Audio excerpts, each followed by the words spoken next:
please like, share, comment, and subscribe to the channel. Thank you so much and enjoy the show. Hello, everyone, and thanks for tuning in to PWD Allies podcast. My name is Brent Frayne. I'm the host, and today I have a really exciting guest to join me. First of all, thank you, everyone, for tuning in. I hope you enjoy the podcast. As usual, we have a lot of great guests coming on, and today I have former MP Mike Morrice from the Federal Green Party and from Kitchener Centre, Ontario. Hello, Mike. Thanks for joining me. Good to be with you again, Brent. Yeah, Thanks for having me. We wish we could say current MP. We wish we could say current MP. Current MP, and also one of my previous podcasts, Mike. I made it as it was a joke after, and I was like, oh, it was one of those brainstorm fog events where I said, yeah, I have Mike Morrice joining me from the former BC Green Party. I was like, oh no! Like, yeah, he did a little intro of your segment on the last podcast we did. We said we're gonna have Mike Morrice from the BC Greens on, and I was like, oh man, you didn't say that. But we do wish you were here with the BC Greens, actually, because that would mean that our BC NDP wouldn't have the one seat majority that they have right now. So yeah. Anyway, yeah. Let's talk about what you've been up to, Mike. Well, first, just want to say thanks for having me back again, Brent and Neil. I've really enjoyed these conversations over the years, and glad to be back with you today. Also, yeah, and sorry, what I was going to say too. Like we talked a bit off camera. Mm-hmm. I've been doing some what do you call it, spring cleaning of the YouTube channel, and I've been going through like old content, and I was able to count up all the times you've come on the show. Mm-hmm. And in the 3.5 years that we've done the show, this is the 12th time now. This is an even dozen times. Times you've come on the show now. Awesome. Right on. Really cool. And you keep having me back. Yeah. So it's really cool. I actually have a hard count now that I was able to go back and count them all. Yeah. That's fantastic. That is really makes my day. Yeah. And it's awesome having you coming back, Mike. And sharing your strong advocacy. You're very passionate for your community and for Ontario and all across the country, from coast to coast to coast. And I really appreciate all your advocacy, all your hard work that you put in. Advocacy for everywhere from like housing to affordability. Focusing on people with disabilities from all angles, and so it's greatly appreciated. And I know it echoes throughout the disability community across Canada. People who live in legislative poverty, and having your voice being carried forward, it really makes a huge difference, and I'm greatly appreciated. And I think I'd probably speak on behalf of so many fellow disabled Canadians who just want to have their voices heard, and I think that's the voice that carries forward. I mean, I know that right now, unfortunately, you didn't get reelected as member of Parliament for the Federal Green Party, and it's unfortunate that the voters decided to have a different representative. But I guess we'll find out during the next election of what are your plans. And I mean, the other representative who replaced your riding, hopefully their voice will be carried forward, but and represent people with disabilities and other needs that are met in your community and across Canada. But I guess my question is, what are your plans, Mike? Like, where are you at these days, and like community events, and what do you see yourself going forward? Do you see yourself running again at all, or? I like that you get right to it, Brent. I guess to start, I wanted to share the last 11 times I was with you both. I feel like in every case, you both helped strengthen my advocacy, because it meant I wasn't only hearing from folks with disabilities in my community, but through you both and online, through social media, that connection is for me just so important, because I had hoped the whole way through to make sure when I was speaking, that amendment to index the disability benefit to inflation, that Yes. came from the community. And so I really appreciate you both for helping keep me closely connected. I didn't realize it was 11 times, but Mhm. all throughout that, to me, I remember the first time, it was right as we were working on that first petition. I think it was late 2021, early 2022, Hmm.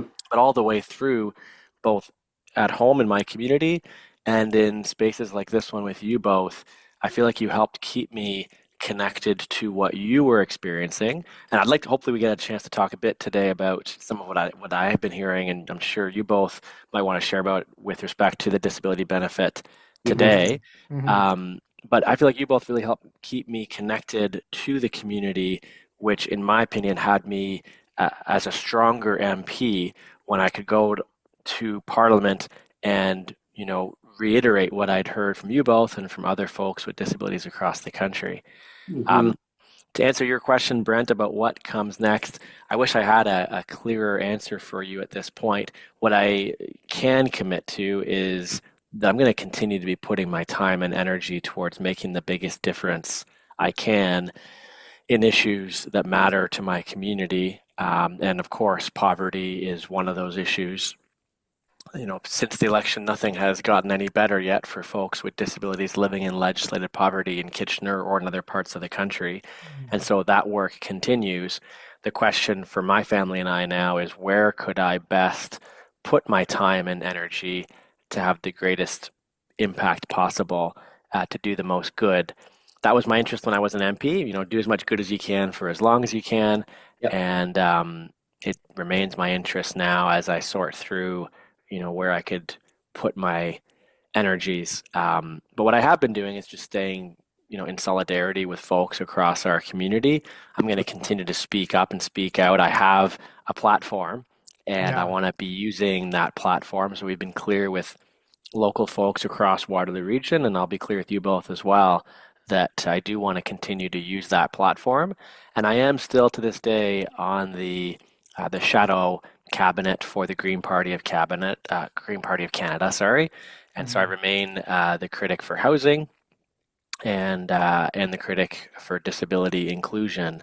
And so that's another avenue to continue to use to amplify some of what I hear from you both today and from folks across my community going forward as well.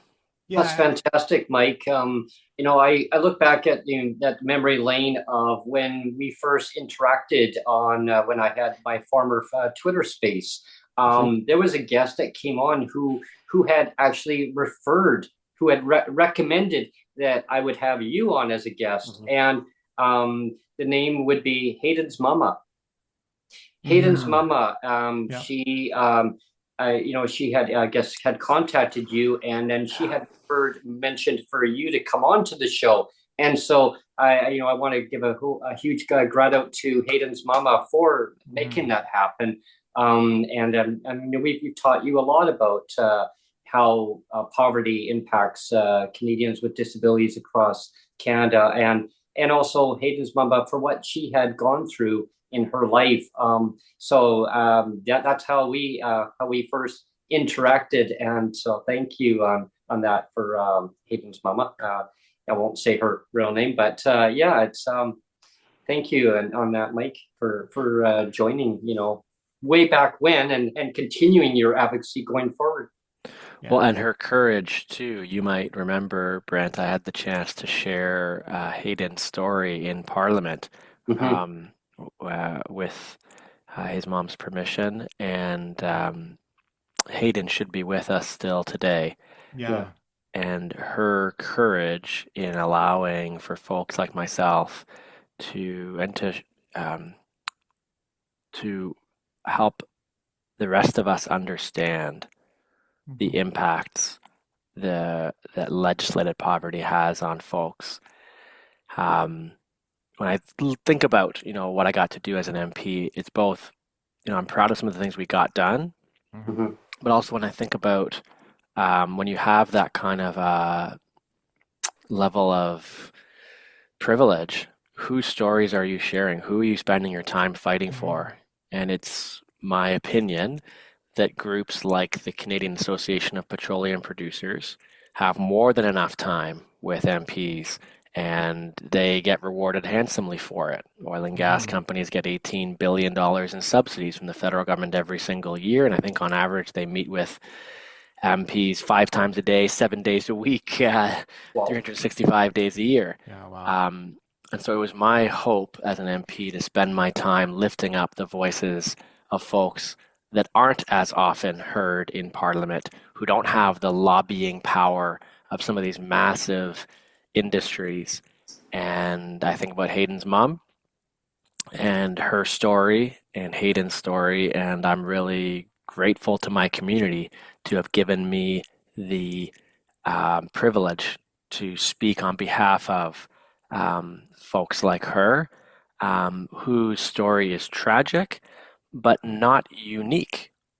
And we need to understand the impacts of the reality that every provincial and territorial program across the country for folks with disabilities is below the poverty line.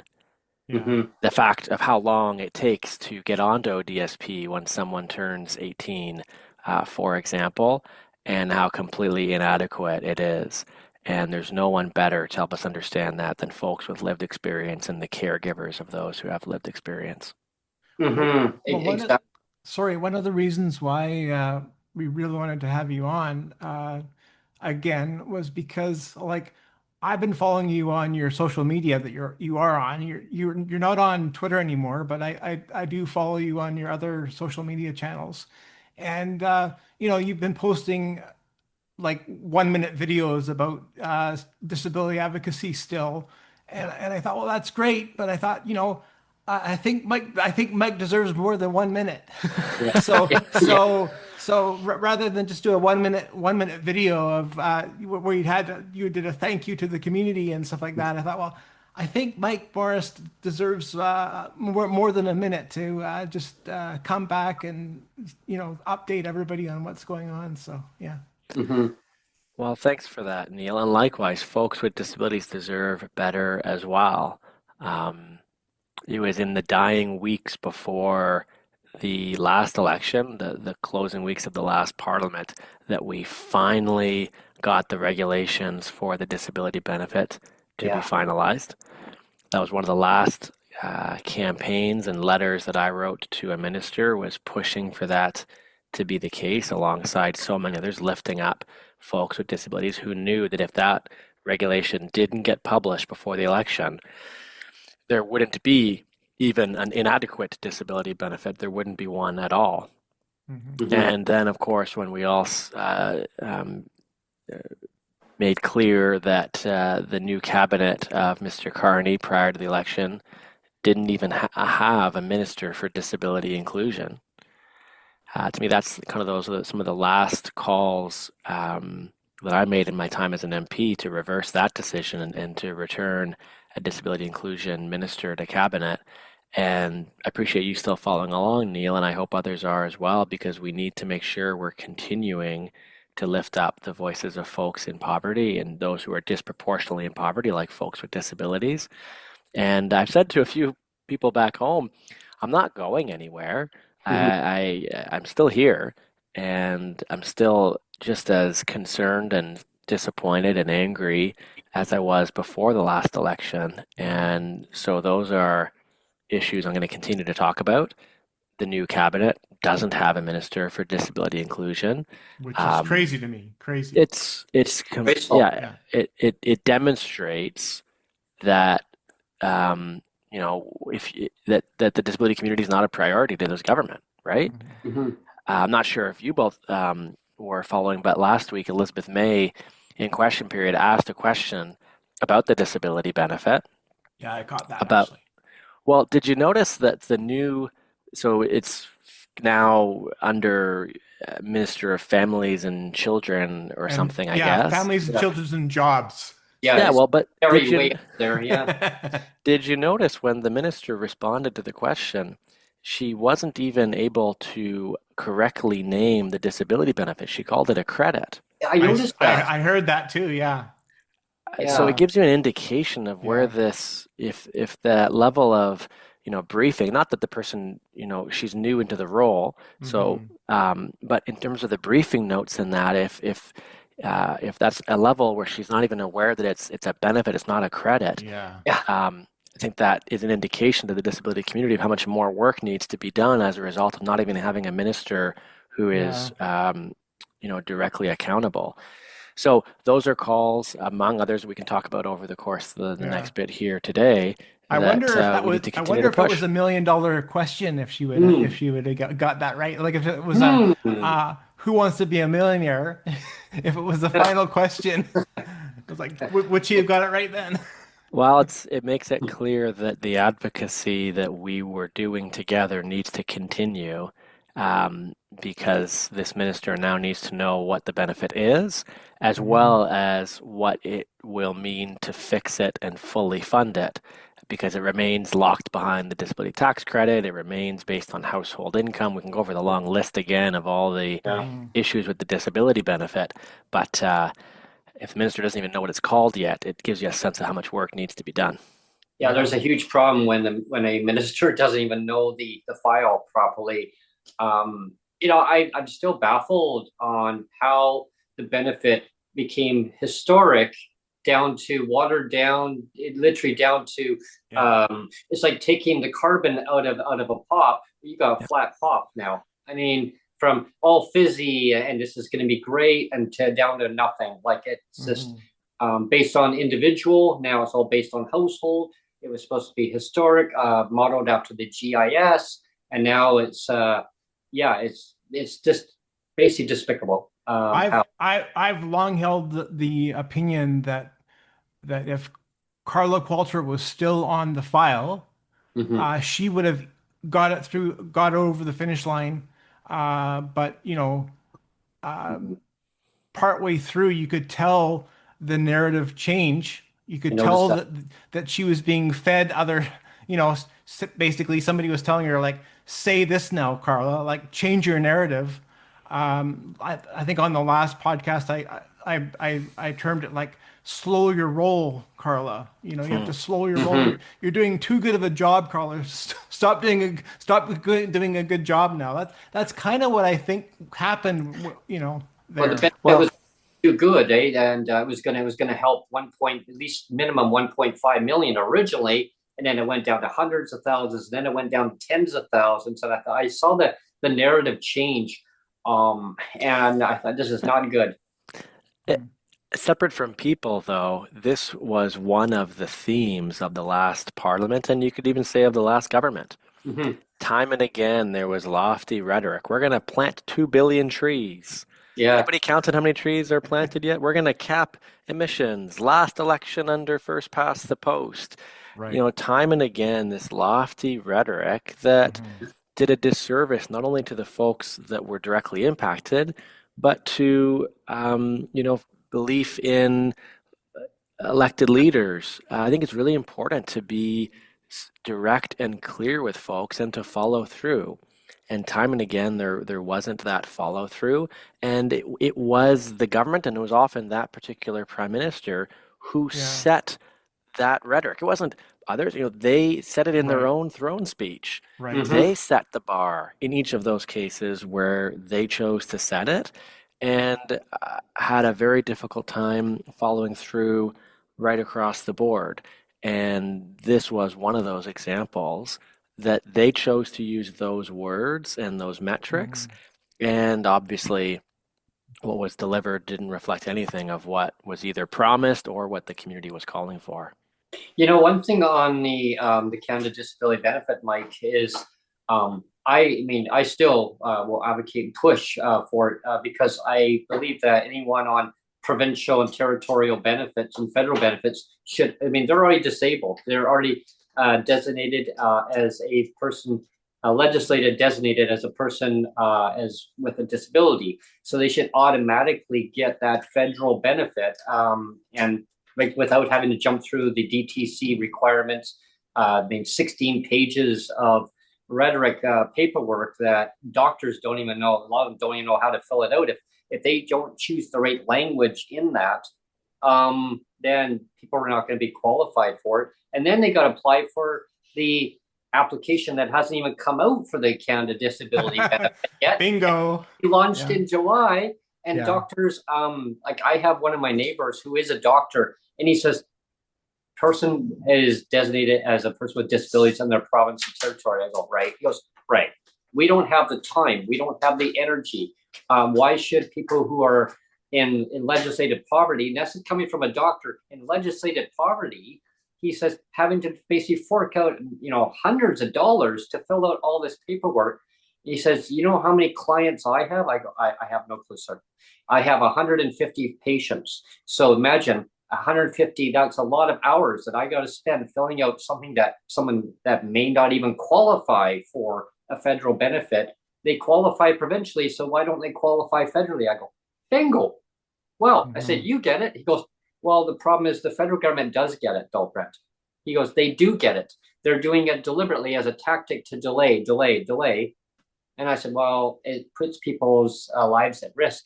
It harms them in many ways. He goes, things have to change. Doctors of BC and across Canada, we've joined in a unison measure. He said, I don't know if you read the report. I said, I did see it floating out on social media. I goes, right. So we're telling the federal government to scrap that, to automatically qualify citizens in Canada who have disabilities that are on provincial territory benefits to get it automatically. He goes, you don't need all this red tape. I said, do you have a pair of scissors? Well, one of the biggest voices that we're hearing now, like basically screaming voices now, is this new application process for the CDB. It's supposed to be coming, like the checks are supposed to be coming in our bank accounts on July 1st, but they haven't even rolled out the application process yet, and there's literally people, like I'm following it online, and there's literally people that are going on the Government of Canada website and hitting refresh on the refresh key on the Canada Disability page and saying, where's the link for the application process? Refresh, and it's not there yet. Meanwhile, CRA has actually laid off hundreds of thousands. What could go wrong there? Yeah. Well, that's the accountability that we can continue to call for. I can tell you, if I was an MP today, it's one of the things I would want to be bringing up in Parliament, and it's something that we can continue to advocate for. Is that, first of all, they need to open the applications. That was supposed to open in May, as you say, Neil. If it's going to start July 1st, I see the fine print now. They seem to have shifted to now saying it's going to start in July as opposed to July 1st. End of July, then. Well, who knows exactly? But we're into June now, and the applications haven't even opened yet. Oh, man. And so another example of the pressure that needs to be applied for folks who are joining in this conversation, they could consider to reach out to the minister and to their MP and to put pressure on the federal government to open the application process for the Canada Disability Benefit, even at a meager maximum of $200. That's money that should be flowing July 1st. And we're recording this in mid-June, and those applications haven't even opened yet. I think it's important to at least mention, though, there are some resources that folks can find now. One that I've been using, I'd be curious if Neil and Brent, or if there's different sites that you're sharing with folks. I've been sharing canadadisabilitybenefit.ca as one resource hub. I've heard about that one, yeah. Yeah, so when applications open, folks can find more details there about the disability benefit application. But in the meantime, more background on the benefit is all available there as well. And to me, we need to make it easy so that when applications do open, that the disability community knows about it. Because one of the biggest issues I've had is even with the number of barriers that are in place, that will make it more and more difficult for those who are eligible to even know about it and apply and go through all the hoops. So I'm still continuing to encourage folks to apply for the DTC if they haven't already. There was money in last year's budget. Something else we can be tracking is when they allocate that money. That was meant to, my understanding was that money would go to help doctors to complete the applications for the disability tax credit. Right. Um, Yeah. that was meant to help remove that barrier. That was announced in last year's budget. Uh, Oh. Over a year ago, that money was announced. It was in the order, I think, of around $250 million or so that was Oh, in wow. budget 2024.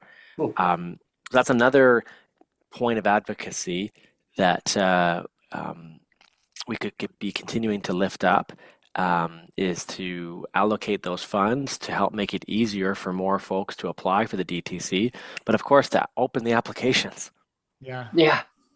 Yeah. I mean, go Yeah. figure. It's like not even a month away, and they don't even have the applications out. I mean, it's just beyond bizarre.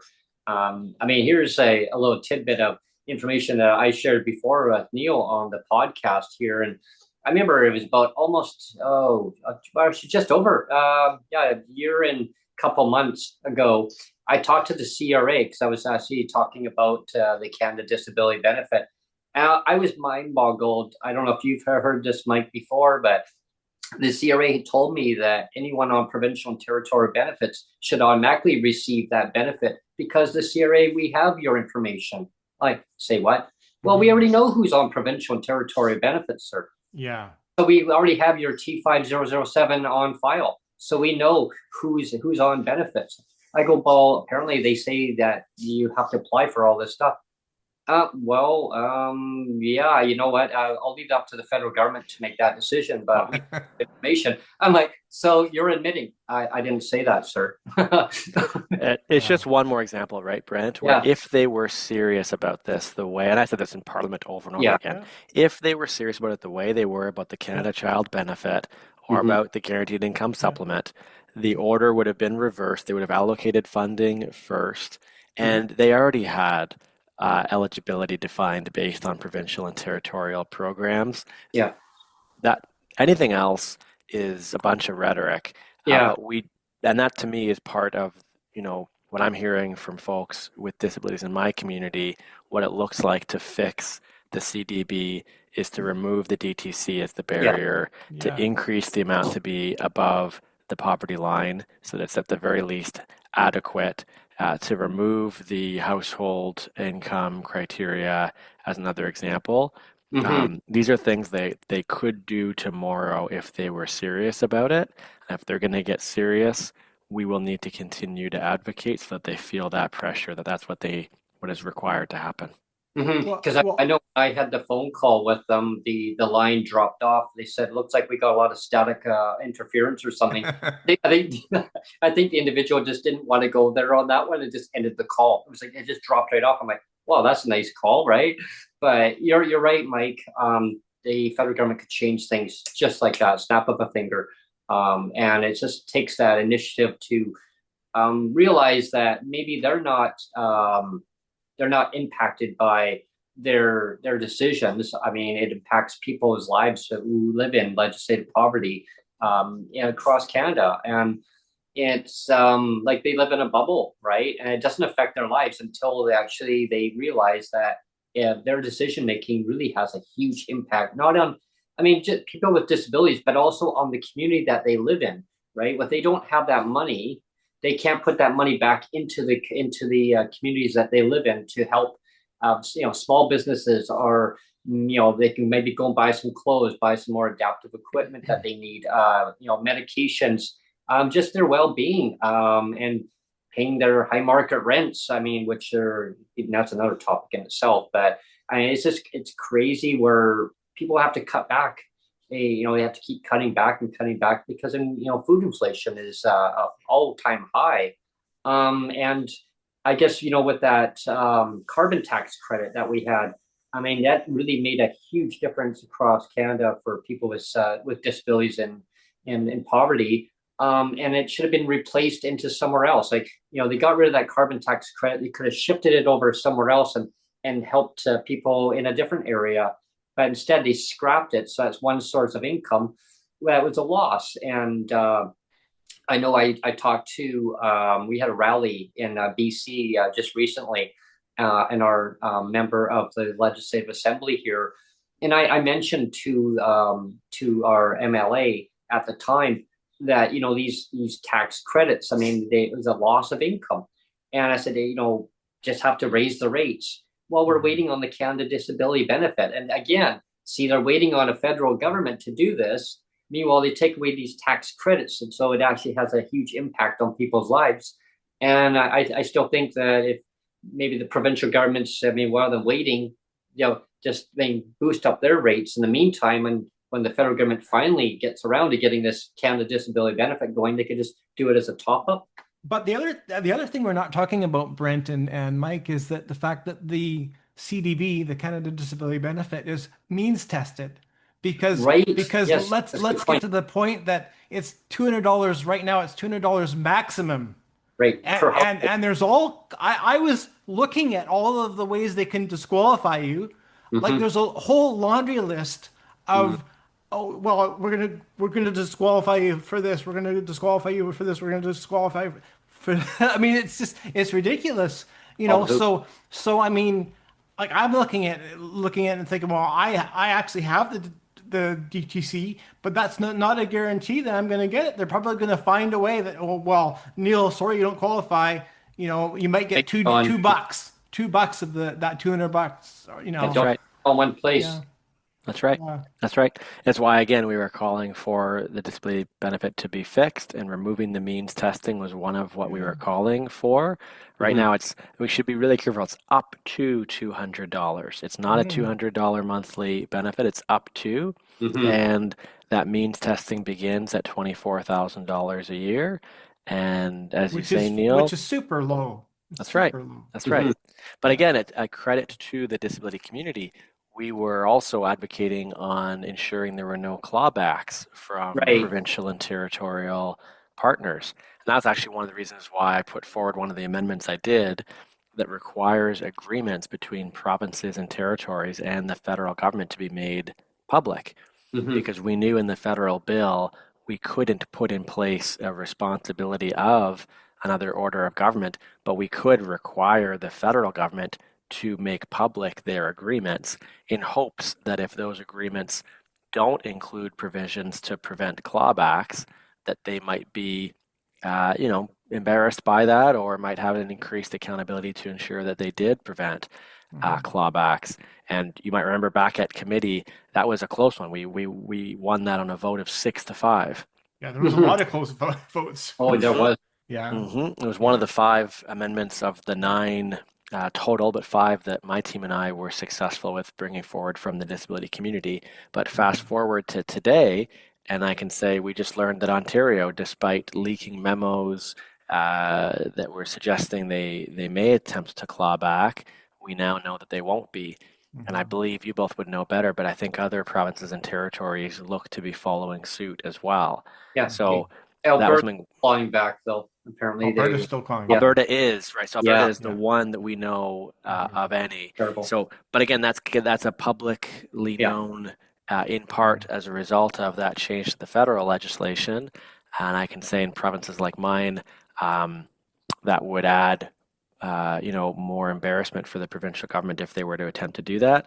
Looks like folks in Alberta will need to put pressure on to ensure we prevent those clawbacks too. I just think all of the barriers of the CDB that still exist, I just look at it and think, well, that's purposeful attrition. That's purposeful attrition that the government's kind of built in that attrition. Like, we're going to make this so hard for you to even apply for it, to even qualify for it, that you're just going to give up and drop off and say, oh, well, who cares? Because it's too difficult. People are just going to give up, and it's going to be an attrition thing, right?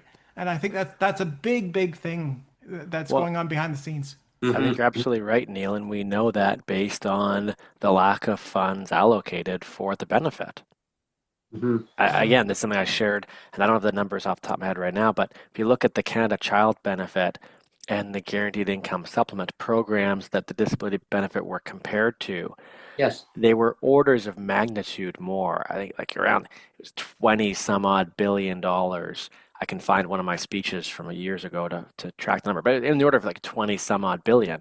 Mhm. per year.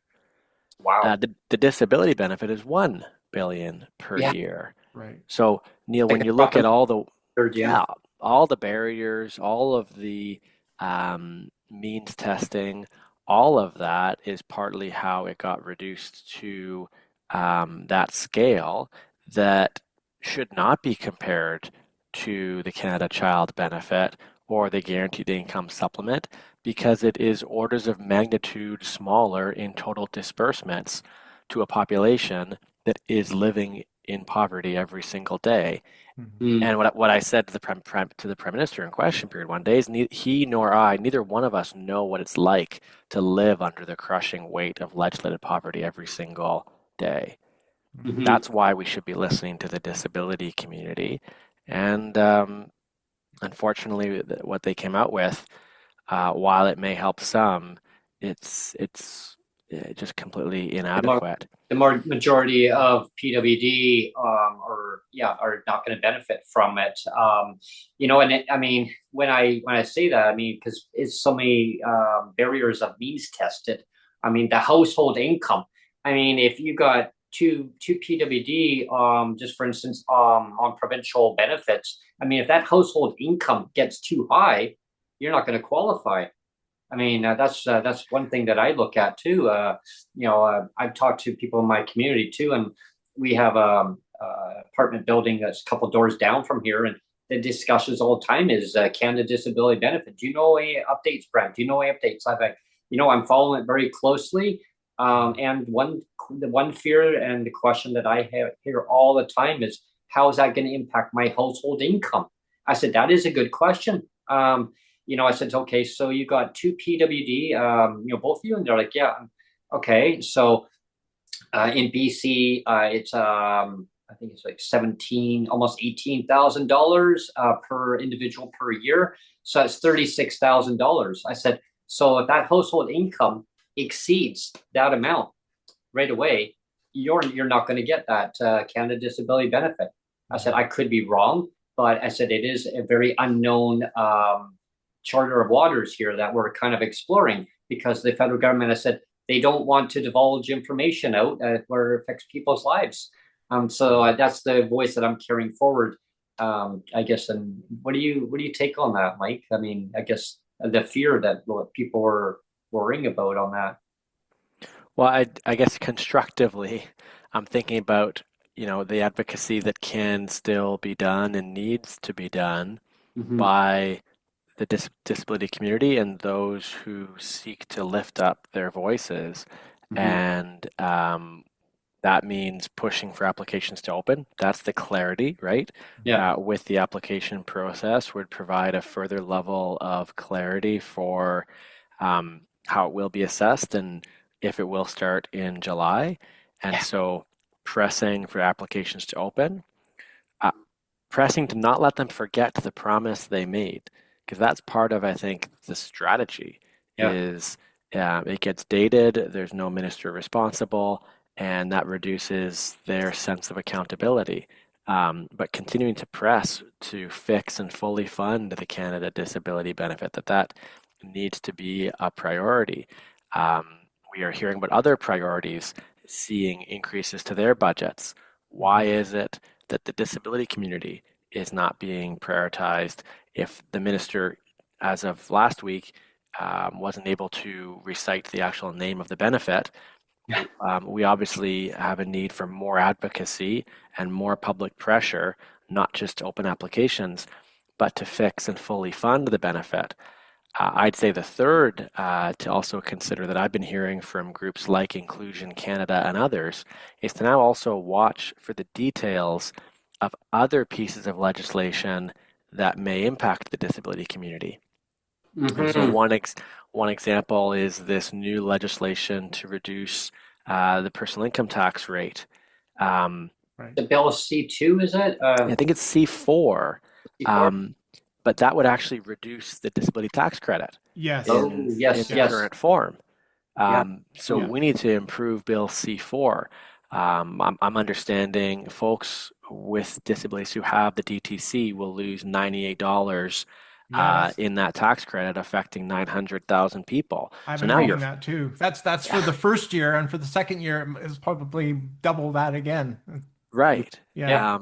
And let's also be clear, reductions in broad-based income tax are fairly expensive. And this one, for example, the CCPA has made clear 3/4 of the financial benefit will be seen by the wealthiest 40% across the country will Oh. enjoy 3/4 of the tax savings from a broad-based income tax reduction of that kind. It's again why this Canada Disability Benefit was so important, is because it was targeted towards those who need it the most. That's where we should be delivering either tax savings or net new benefits. But I guess the point I'm trying to make is separate from pushing for applications to open and fixing and fully funding the Canada Disability Benefit. I'm going to try to keep following the lead from the disability community to make sure that other pieces of legislation don't make things worse along the way. That sometimes it's about reducing harms. And this is another example in C4 where we need to make sure that a separate measure, which we can debate on its own. This is also the bill that removes the carbon rebates that you were mentioning earlier, Yeah. Brent. So this bill will wipe out carbon rebates in legislation forever. And as of right now, it will reduce the disability tax credit. Oh Yeah. man. More Wow. work to do there. Yeah. Well, we've come to the end of the show, Brent. You've got 1 minute to wrap up. Sure.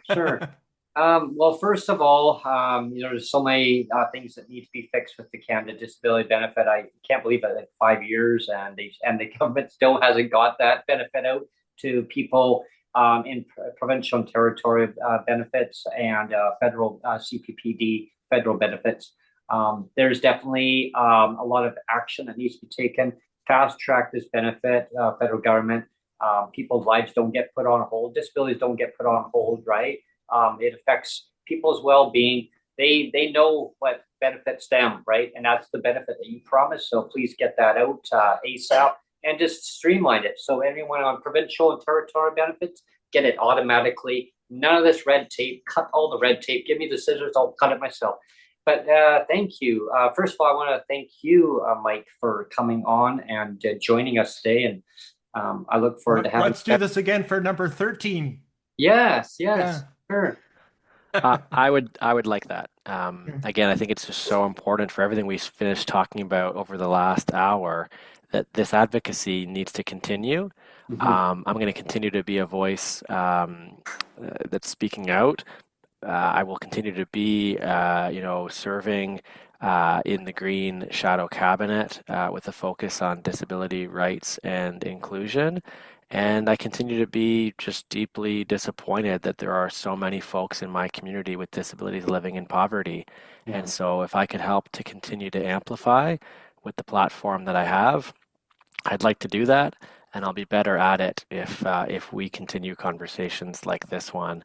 And so thanks again for what you both do to lift up the voices of the disability community. We need voices like yours, both yourself, Neil, and Brent. And so, yeah, I just really appreciate you both. It's great seeing you again. And if you'll have me back again, still, always. I'll look forward to it. All right. It'd be a great pleasure, Mike, for having you back on. And we'll make it number 13, and carry on from that point on. I mean, Baker's doesn't, yeah. Advocacy never stops. I have to say the tireless advocacy, and they never take a break. And some people say, well, Brent, are you going to take a break in the summer? I will be taking a break just for a little bit, but advocacy continues on. Do some brainstorming of different ways of approaching on things, and just spend a little bit of summer sunshine, as we call it. It was 29 degrees this morning, Mike, in here. That was pretty warm. But thank you again, Mike, and thank you everyone for tuning in today. Hope you enjoyed today's show. Yeah, thanks Mike, everyone. I'll have you on again soon.